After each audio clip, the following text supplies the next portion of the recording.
Հույսով եմ ուժեղ եք, ողջունում եմ ձեզ, ես շատ ուրախ եմ, ես վստահ եմ, որ մեր երիտասարդությունը մեր կողքին է, և ոչ միայն վստահ եմ, մենք դա տեսնում ենք, մենք դրա համար շատ ուրախ ենք, ցանկանում եմ, որ բոլորդ ակտիվանաք, բոլորդ պայքարեք, որովհետև դուք հասկանում եք, որ մեր պայքարը հիմնականում ձեր ապագայի համար է, հիմնական շահառուն դուք եք լինելու, շատ մոտ է ժամանակը, երբ մենք ձեզ կազատենք Փաշինյանի ղժղժոցից,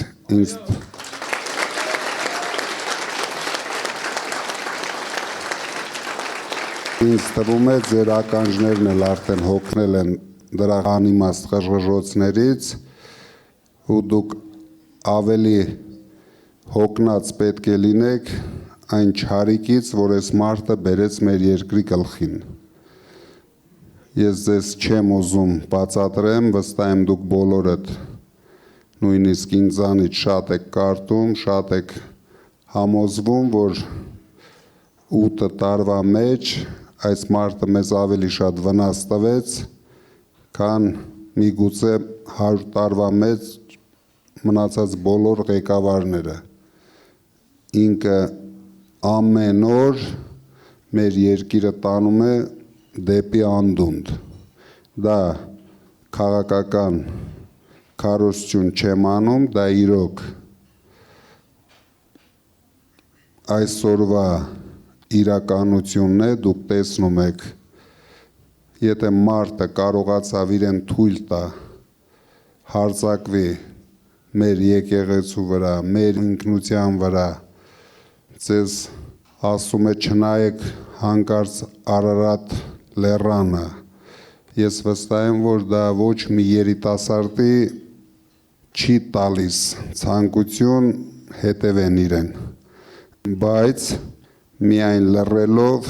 միայն վախենալով այս հարցը մենք չենք լուծելու։ Դուք տեսնում եք, մենք չենք վախենում։ Գոհարը չվախեցավ, Նարեկը չի վախենում, Մելոյան Գոհարը ավելի ագրեսիվ է դառել։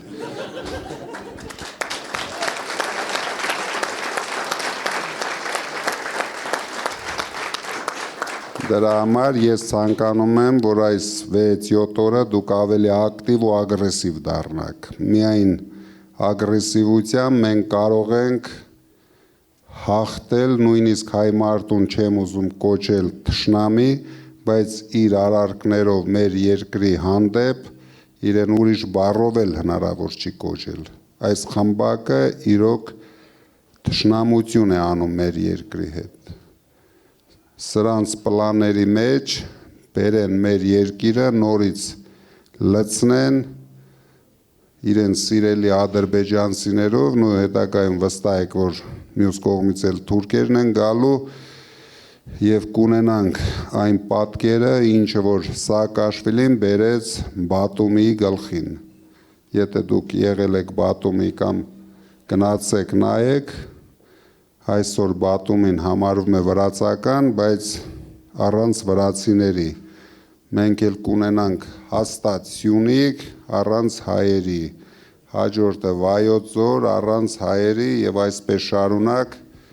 կգանք կհասնենք մինչև Տաշիրին, Տաշիրը մենք հաստատ դրանց մոտիկ չենք թողելու, նայեք։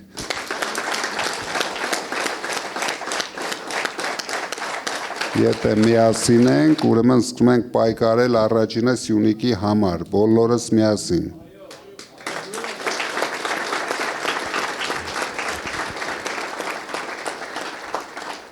Թե չէ հենց սկսեցին, արդեն դատարկում են գյուղերը Սիսիանում, արդեն կամաց-կամաց սկսել են դպրոցներ փակել, դա միայն արվում է, որ դուք իմանաք ադրբեջանցիների համար։ Դրա համար դուք պետք եք նույնիսկ պարտավոր եք պայքարեք այսօր, վաղը ուշ է լինելու, պետք է մեր երիտասարդությունը միանա, միասին պայքարենք, որտեղ առանց երիտասարդության մենք այս պայքարում հաղթանակ չենք տանելու, քանի որ մեզ համակրողները հիմնականում երիտասարդներն են։ Դուք վստահ եք մեզ, մի կասկածեք մեր հաղթանակի մեջ, մեր հաղթանակը, բայց իմացեք, կախված է երիտասարդությունից։ Եթե երիտասարդությունը մասնակցում է ընտրություններին, մենք Փաշինյանին ճանապարհում ենք։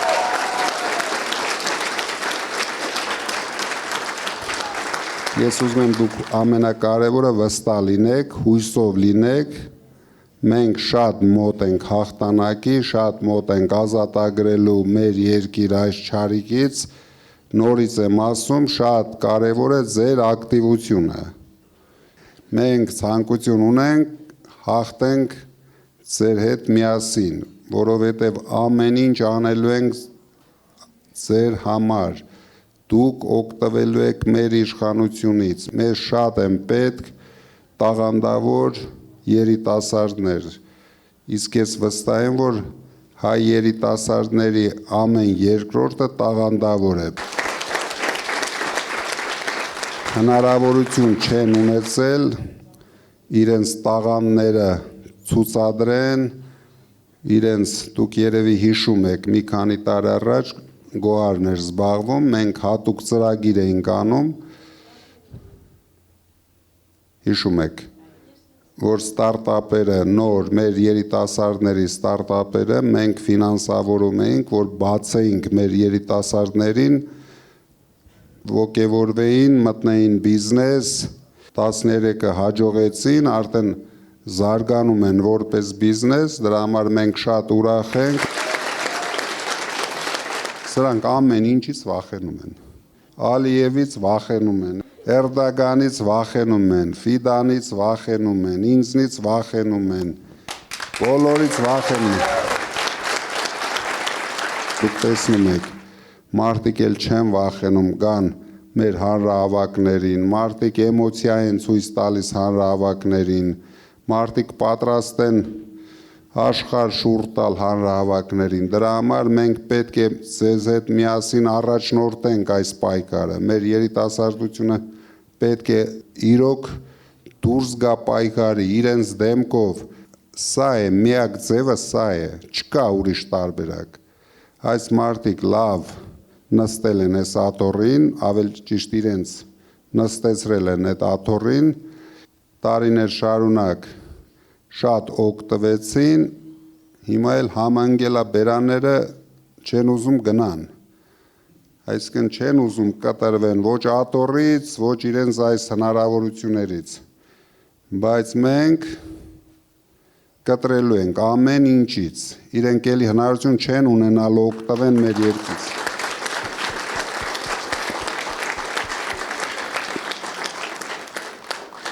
Վստահ եղեք, մենք շատ ակտիվ կյանք ենք ստեղծելու մեր երիտասարդների համար, բոլոր բնակավարներում, դուք նույնիսկ չեք ճանաչելու մեր երկիրը, ամեն ինչ անելու ենք երիտասարդների համար, որովհետև դուք եք մեր ապագան, որ նորից չծնվի հաջորդ Փաշինյանը, մենք հետ ենք բերելու մեր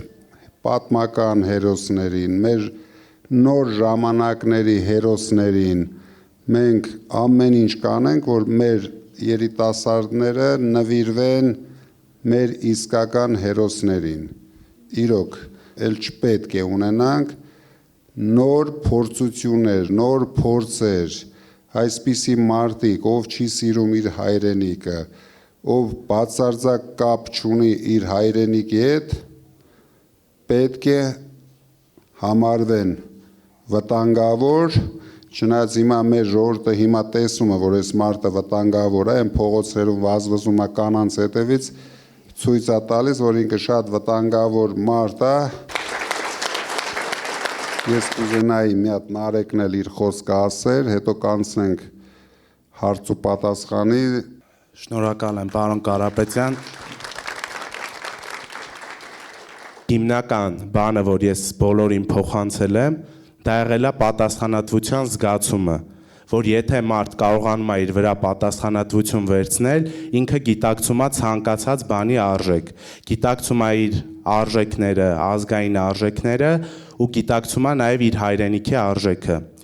Ու մեզ պետք են այնպիսի երիտասարդներ, ովքեր որ իրենց վրա կվերցնեն պատասխանատվություն, գիտակից ու պատասխանատու երիտասարդներ։ Ես կարծում եմ դուք այստեղ եք, որովհետև գիտակից եք այնքան, որ հասկանում եք, որ պետք է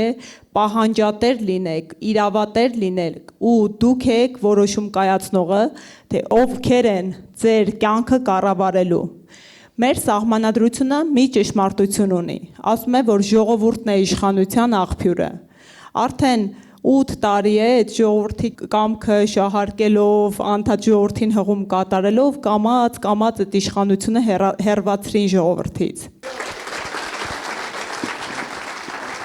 Այստեղ ներկա է մի տղա,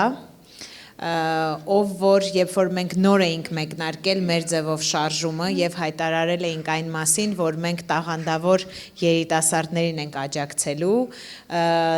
իր հայրիկը Գևորգը մեզ դիմեց եւ պատմեց, որ իր տղան Մանվել Առաքելյան պետք է մասնակցի շախմատի Եվրոպայի չեմպիոնատին եւ մեր աջակցության կարիքը ունի։ Մանվելը հիմա այստեղ է, եթե ինձ լսում է, խնդրում եմ թող առաջ գա։ Այն ժամանակ մենք չունեինք սահմանափակումներ, դեռ շարժում էինք եւ չկար նախագահի հրամանագիրը, որով բարեգործությունը համարվում էր ընտրակաշակ եւ մեր ձեռքերը կապված չէին։ Մանվելը այստեղ է, որպեսզի ձեր ձեռքը սեղմի եւ իր շնորհակալությունը հայտնի, որ ժամանակին մենք կանգնեցինք իր կողքին եւ ինքը իր տարիքայինի չեմպիոնն է հիմա շախմատի։ Հիմա կուզենայի, որպեսզի հետաքրքիր լիներ, պատասխանեի ձեր հարցերին։ Նախ այն հարցը, որ ինչ անել, որպեսզի երիտասարդները բարձրագույն կրթություն եւ բավարար կրթություն ստանան Հայաստանում, եւ երկրորդը աշխատանքի հարց։ Մենք ծանոթ ենք ձեր 300,000 աշխատատեղի ծրագրին, բայց ինձ հետաքրքիր է առանձին երիտասարդների հետ կապված, թե ինչ ենք պլանավորում։ Շնորհակալություն։ Մենք դրա մասին շատ չենք խոսել, բայց ես 16 թվականից ամեն տարի հատկացրել եմ 3,5 միլիոն դոլար,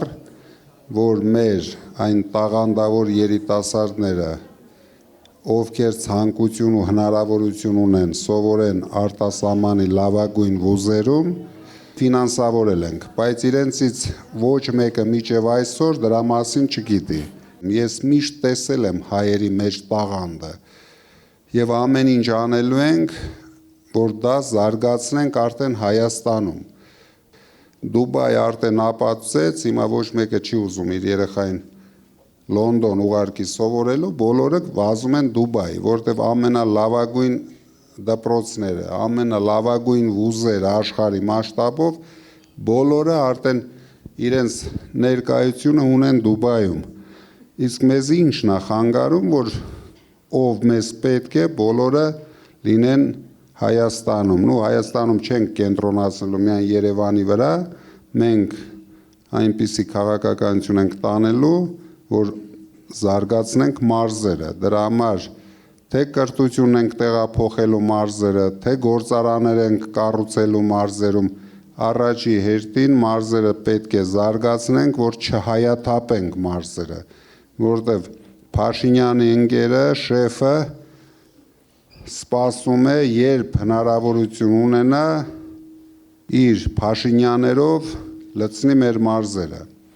Դրա համար մենք իրոք դրան շատ մեծ նշանակություն ենք տալ։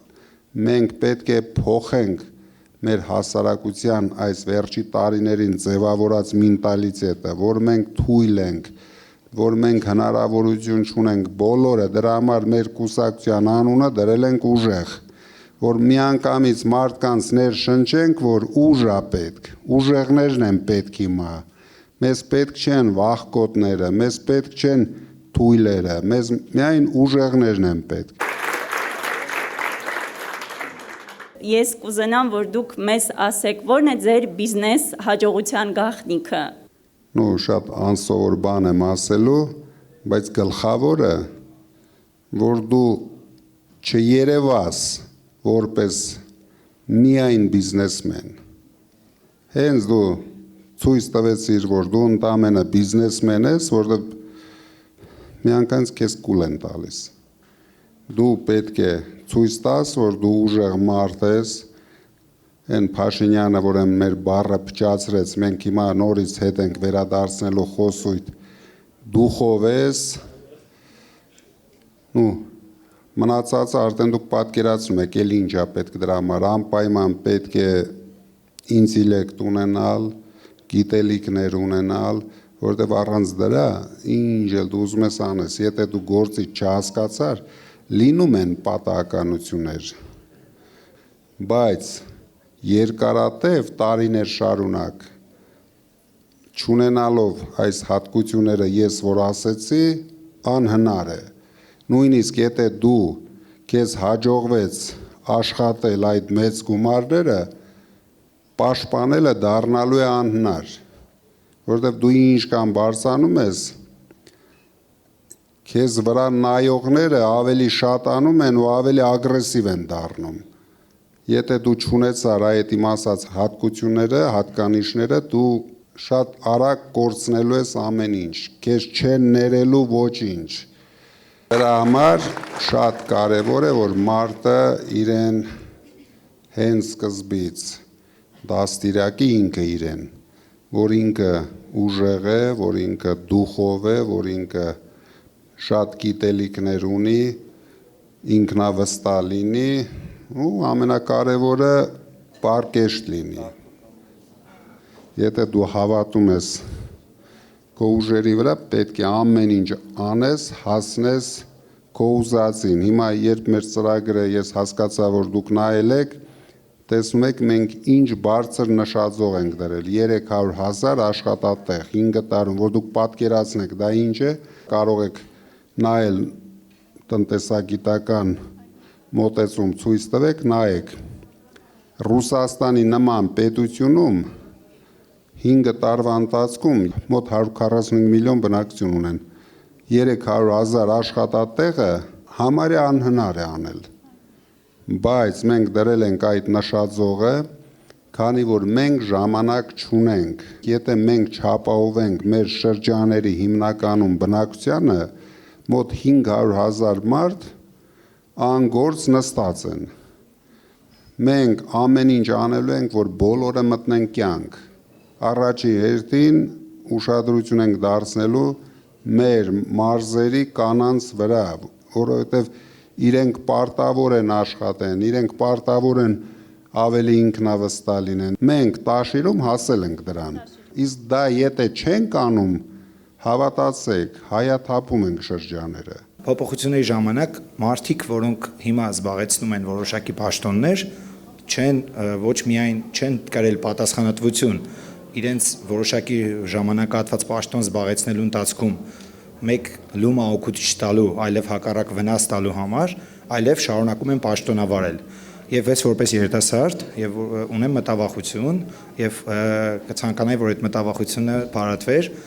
փոփոխությունից հետո այդ մարդիկ հեռանալու են, թե հնարավոր է թիմային փոփոխություն լինի հանուն նրա, որ իրենք տարիներ շարունակ փորձ ունեն։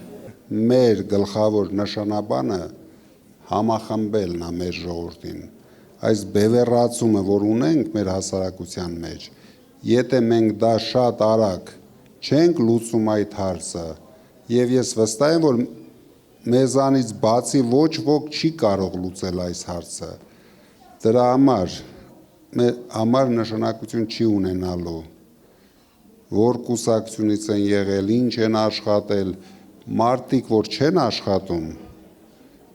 երկու տարբերակ կա, կամ իրենք աշխատող չեն, կամ իրենք ղեկավար չունեն։ Մեզ համար շատ կարևոր է լինելու մաքուր ձեռքերը եւ պրոֆեսիոնալիզմը։ Միգուցե շատ պրոֆեսիոնալներ սրանց թիմում էլ կան, ովքեր այս վախի մթնոլորտի տակ բացարձակ ցանկություն էլ չունեն աշխատեն։ Այդ մթնոլորտը, որ ձևավորել են մարդկանց մոտ, իրենք ինչ արեցին ամենավտանգավորը, որ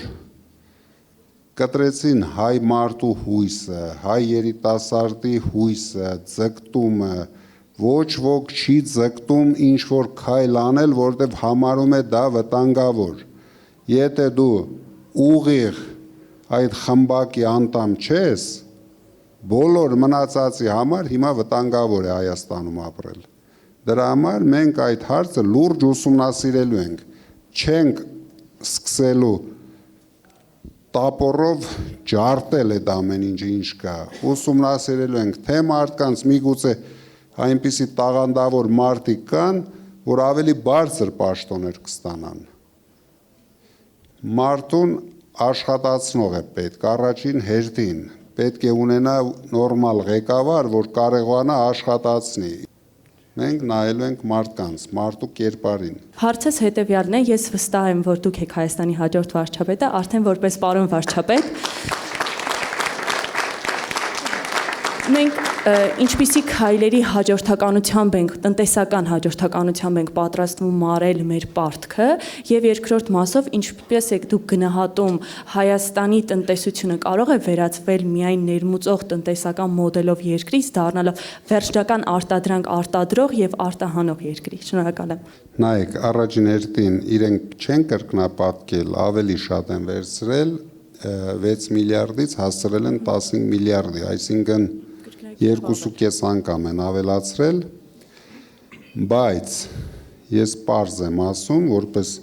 ոչ միայն տնտեսագետ, որպես բիզնեսմեն նույնպես։ Պարտքը վտանգավոր բան չի։ Եթե դու կարողանում ես ճիշտ կառավարել ռիսկերը, դա նույնիսկ,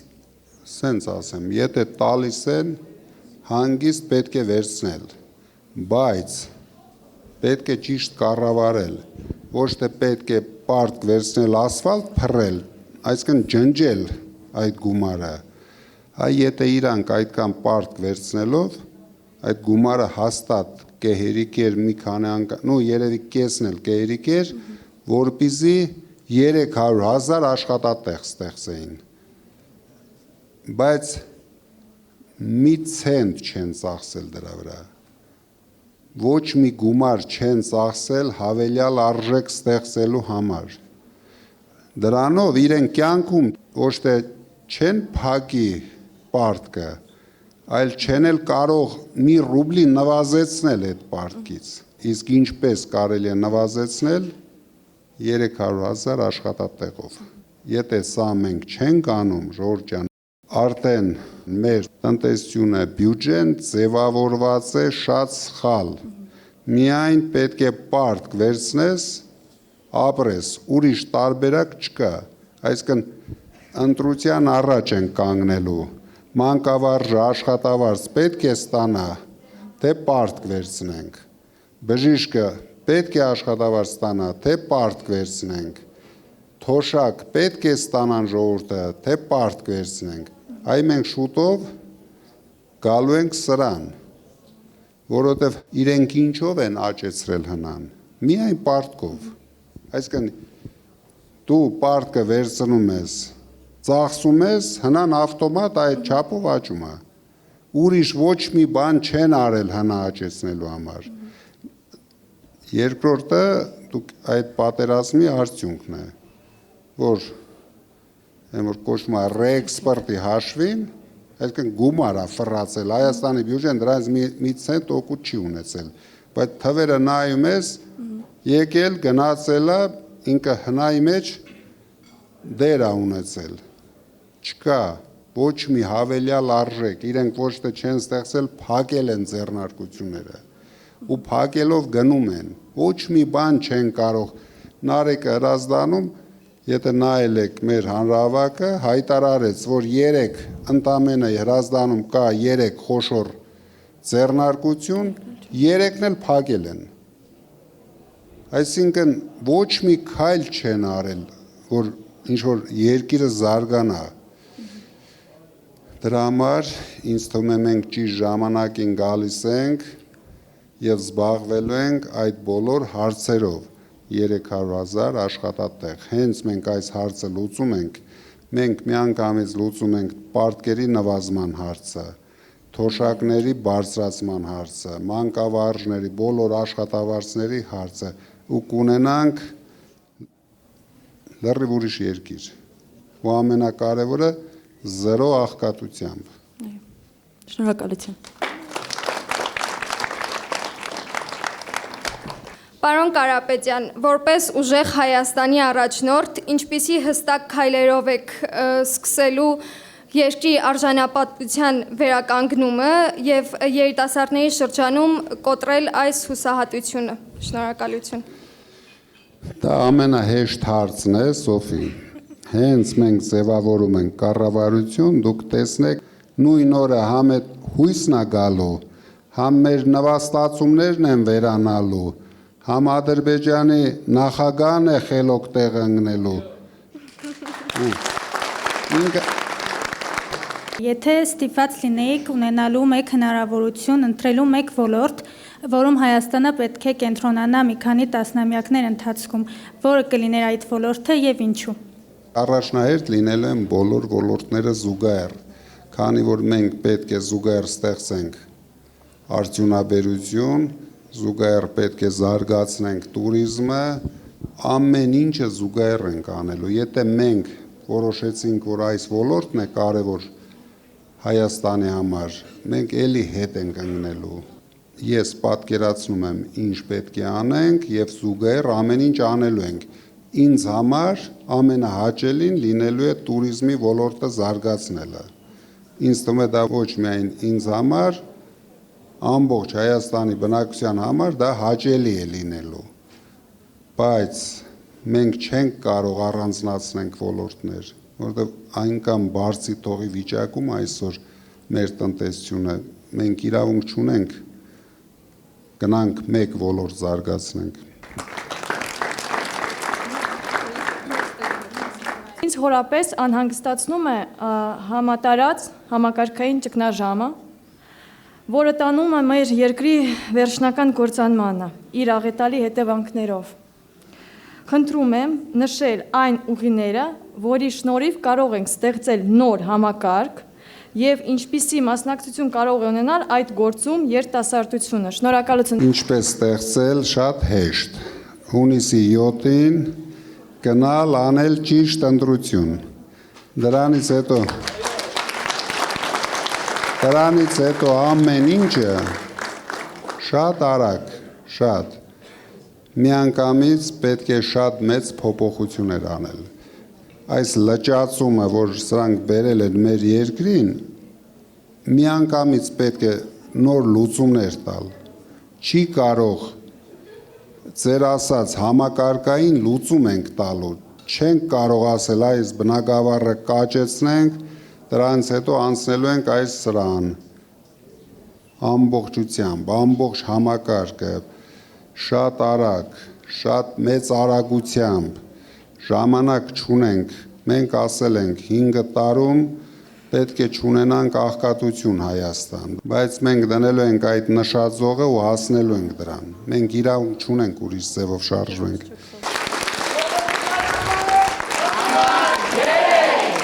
Իմ հարցը այսպիսին է, քանի որ դուք բիզնեսում հսկայական ճանապարհ եք անցել եւ ունեք մեծ փորձառություն, ապա ո՞րն է ձեր կարիերայի ամենամեծ ձախողումը եւ ինչ դաս քաղեցիք դրանից, որ մինչ այսօր օգնում է ձեզ կառավարման մեջ։ Շնորհակալություն։ Ելենա, ճիշտը որ ասեմ, դուք չեք հավատա, բայց ձախողում չեմ ունեցել։ Ունեցել ենք կրիզիսներ երկրի հետ կապված։ Այսինքն պետությունը մտնում է կրիզիսի մեջ, մեզանից դա կախված չի, բայց ես բոլոր կրիզիսներից ավելի ուժեղ դուրս եմ եկել։ Կուզեի իմանալ ինչպիսին է լինելու հունիսի 8-ից հետո ձեր համագործակցությունը այնպիսի ընկերությունների հետ, ինչպիսի մունքն է, ինչպես եք պլանավորում համագործակցել։ Շատ հետաքրքիր բան եք ասում, ցանկացած ծրագիր, որը իրոք առողջացնում է մեր կրթությունը եւ հնարավորություն է տալիս զարգանալ մեր երիտասարդներին, իմացեք, միշտ ունենալու է առաջնահերթություն։ Մեր գլխավոր նպատակը մեր երիտասարդներին քաշենք կյանքի մեջ, որ իրենք դառնան ինքնավստահ, ուժեղ, որտեվ ես վստահ եմ, հենց դա մտցրեցինք, դուք տեսնեք, ել մեզ անելու բան չի լինելու։ Մեր երիտասարդները, իրոք ես դա անկեղծ եմ ասում, ես իմ կյանքում շատ եմ տեսել, նույնիսկ Երևանում ես տեսնում եմ շատ զարմանալի երիտասարդներ, ովքեր արդեն բիզնեսի մեջ լուրջ հաջողություններ են ունենում։ Ուրեմն իմացեք ամենաուշադիր ձևով ամեն ինչ անելու։ Շնորհակալություն շատ։ Իմ առաջին հարցը այն է, արդյոք դուք ապագայում ունեք որևիցե ծրագիր կապված IT ստարտափ ընկերությունների հետ, ու երկրորդն էլ որպես լուրջ բիզնեսմեն, ես ինձ համարելով սկսնակ բիզնեսմեն, ուզում եմ ձեզ այսպիսի մի հատ հարց տալ։ Գաղտնիքը շատ գիրք կարդալու մեջ է, թե առավոտը 6-ին վեր կենալու։ Չափավոր, ամեն ինչի չափավորն է պետք։ Պետք է ունենալ կրթություն, պարտադիր, անպայման, բայց չֆիքսվել դրա վրա, որտեվ նորից եմ ասում, կյանքն է ավելի ճիշտ կրթություն տալիս, կարևորը ինչքան արագ դու մտնես կյանք։ Իսկ ինչ վերաբերում է ստարտափերին, մենք ոչ միայն IT ոլորտում, մենք միշտ ֆինանսավորել ենք, միշտ օգնել ենք բոլորին։ Բարև ձեզ, ես Արցախից եմ։ Ուզում եմ հասկանամ, ինչ կնի, մենք բախտ կունենանք հետ գնալ Արցախ կամ ինչ որ այստեղ ինչ որ մի հատ փոքրիկ Արցախ ունենանք։ Նայեք, մենք այստեղ հաստատ փոքրիկ Արցախ կունենանք, բայց մենք ամեն ինչ անելու ենք, որ արցախցիները ստանան հնարավորություն անվտանգ վերադառնան Արցախ։ Դա մեր ամենաբարդ խնդիրն է լինելու, բայց ես վստահ եմ, մի քիչ ավելի շատ ժամանակ է դրա համար պահանջվելու, բայց վստահ եմ այդ հարցը մենք լուծելու ենք։ Շնորհակալություն կներեք։ Բարև ձեզ, պարոն Կարապետյան։ Հիմա իմ առաջի քայլերն եմ անում, ուզում եմ կայանամ, չեմ ուզում լինեմ ինչ-որ օֆիսի աշխատակից, փորձում եմ լինեմ մասնավոր, բայց շատ դժվար է տրվում։ Ոլորտում, ճարտարապետական ոլորտից եմ ես խոսում ներկա պահին, մասնավորները շատ են, ու նրանց մեջ կան այնպիսի գիգանտներ, որոնք կոնկրետ որակ չեն ապահովում ու սկսնակ լինելով դու մտնում ես այնտեղ, փորձում ես կայանալ ինչ-որ բան փոխել, սակայն գումարի համար առնվազն դու էլ ես դառնում այդ անորակների մեջ ու լճացում է գնում։ Հիմա ուզում եմ հասկանամ, այդ հարցին ինչ լուծում կարող ենք տալ։ Ես խորհուրդ եմ տալիս երիտասարդներին, բոլորդ մտածեք մասնավոր բիզնեսներ ստեղծելու մասին, քանի որ մենք, դուք գիտեք, ամբողջությամբ ազատելու ենք հարկերից։ Դուք կարող եք բոլորդ նորմալ գումարներ վաստակեք, քանի որ աշխատելու եք միայն ձեր համար։ Ոչ ստուգող եք ունենալու, ոչ հարկ եք մուծելու։ Ես հասնելու եմ նրան, որ Հայաստանի բնակչության կեսը զբաղվի մասնավոր բիզնեսներով։ Դա է մեր երկրի ապագան։ Երբ մենք ասում ենք 300,000 աշխատատեղ, մենք խրախուսելու ենք երիտասարդներին, ստեղծելու ենք շատ մասնավոր բիզնեսներ, դրա համար զարգացնելու ենք տուրիզմը, որ տուրիզմի բնագավառում, դուք գիտեք, պետք է շատ հյուրանոցներ կառուցել, պետք է շատ ռեստորաններ, շատ լավ դիզայներների կարիք կլինի, մենք դրա կարիքը իրոք ունենք։ Հայաստանի դա ամենաթույլ կողմն է, ոչ նորմալ է, դուք որ ասում եք գիգանտներ կան, բացարձակ գոյություն չունի, ոչ գիգանտ մինուս, ոչ ավելի մինուս, գոյություն չունեն։ Մենք նոր զրոյից պետք է ստեղծենք այդ համակարգը, պետք է անպայման զարգացնենք ճարտարապետությունը, դուք նայեք, ինչ անորակ անտեսք շենքեր են կառուցում Երևանում,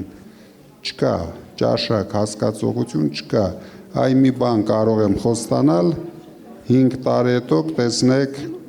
ինչ Երևան ենք ունենալու իր տեսքով։ Շնորհակալություն։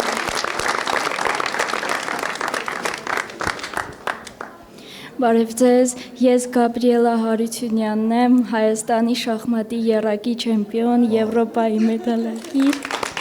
Շնորհավորում եմ Գաբրիելա։ Շնորհակալ եմ։ Իմ հարցը հետևյալն է. որն է ձեր կյանքի շարժիչ ուժը, որը ձեզ առաջ է տանում թե կյանքում, թե բիզնեսում։ Ամենակարևորը ամեն ինչի մեջ հաջողակ լինելը։ Այսինքն ոչ մի հարցում չպարտվելը։ Երբ դու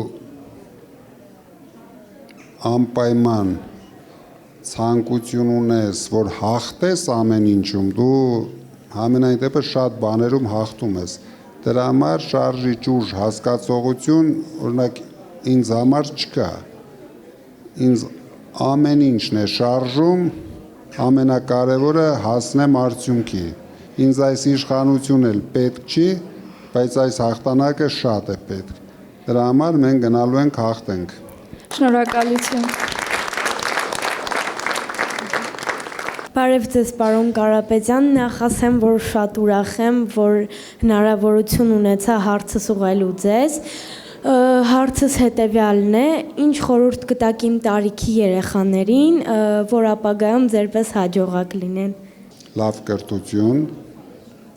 համառություն, աշխատասիրություն եւ նորից եմ կրկնվում, մի քիչ աղջիկներին սա չի վերաբերվում, բայց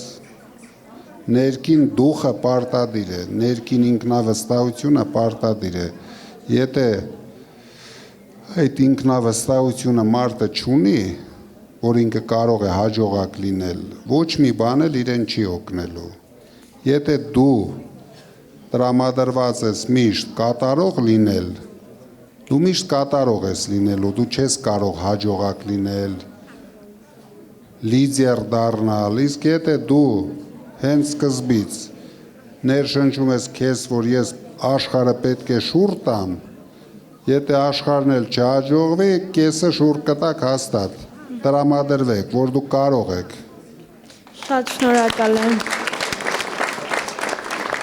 Բարև ձեզ, պարոն Կարապետյան, ես մի խնդրանք ունեմ որպես հայ, խնդրում եմ, որ վերջին 8 տարիների ընթացքում վերահրատարակված բոլոր դասագրքերը խոտանեք, քանի որ կարծում եմ բոլորս քաջատեղյակ ենք, թե ինչ կամահարական վերաբերմունք կա հայ եկեղեցու, հայի արժեքների, առհասարակ հայոց պատմության վերաբերյալ։ Դուք գիտեք, չէ, ես ինչի համար եմ կալանավորված, այ դրա համար եմ կալանավորված, որ պատկերացրեք ամենացավալին, որ միայն ես կանգնեցի այդ արժեքների կողքին եւ դրա համար մինչեւ հիմա կալանավորված եմ։ Դա է լինելու մեր գլխավոր խնդիրը, վերադարձնենք մեր ամեն ազգայինը։ Մենք իրավունք չունենք, կործանվելու ենք։ Սրա ուշք ու միտքը թրկացնելն է Հայաստանը։ Մեր պայքարը հաշվեք ոչ թե իշխանության համար է, այլ չթրկանալու համար է։ Մենք դրան մատերի արանքով ենք նայում այսօր, բայց դուք չեք պատկերացնում ինչքան կործանարար է լինելու մեր պետության համար, եթե մենք հիմա մի թեթև հանդուրժեցինք, ամեն օր չպայքարեցինք սրա դեմ, մենք մեր երկիրը, մեր պետությունը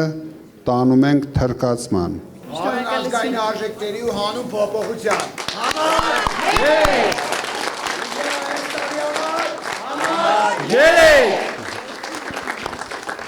Օրինակ ո՞նց եք մտածում, ինքը իրոք կարողացել է, հա, իր ստերով օրինակ խաբել, հա, այդ եվրոպական լիդերներին, ու ինչպիսին կլինի այդ լիդերների ոնց որ վերաբերմունքը ձեր մեր հաջորդ վարչապետի նկատմամբ ընտրություններից հետո։ Նայեք, Փաշինյանը ոչ մեկի չի հետաքրքրում, բացարձակ, ասենք ոչ մի տեսքով, մենք ունենալու ենք իրենց հետ շատ լավ հարաբերություն, շատ լավ, բայց մեր շահերին համապատասխանող, ոչ մի լուսանկար մեզ հետաքրքիր չի, եթե մեր երկիրը օգուտ չունի, ոչ մի երկել պարել մեզ հետաքրքիր չի, եթե մեր երկիրը, մեր ժողովուրդը դրանից օգուտ չունի։ Դուք ծրագիր ունեք հաշմանդամության խնդիր ունեցող անձանց համար, որ վերացնենք գոնե այս խնդիրը։ Դրա համար ծրագիր պետք չէ, դրա համար հոգատարություն է պետք։ Մենք դա կազմակերպենք եւ բոլորը իրենց համար կունենան ամենամեծ հոգատարությունը։ Պարտադիր մենք պետք է մտածենք մեր ժողովրդի բոլոր խավերի մասին։ Մենք ամեն ինչ անելու ենք դրա համար, մի կասկածեք։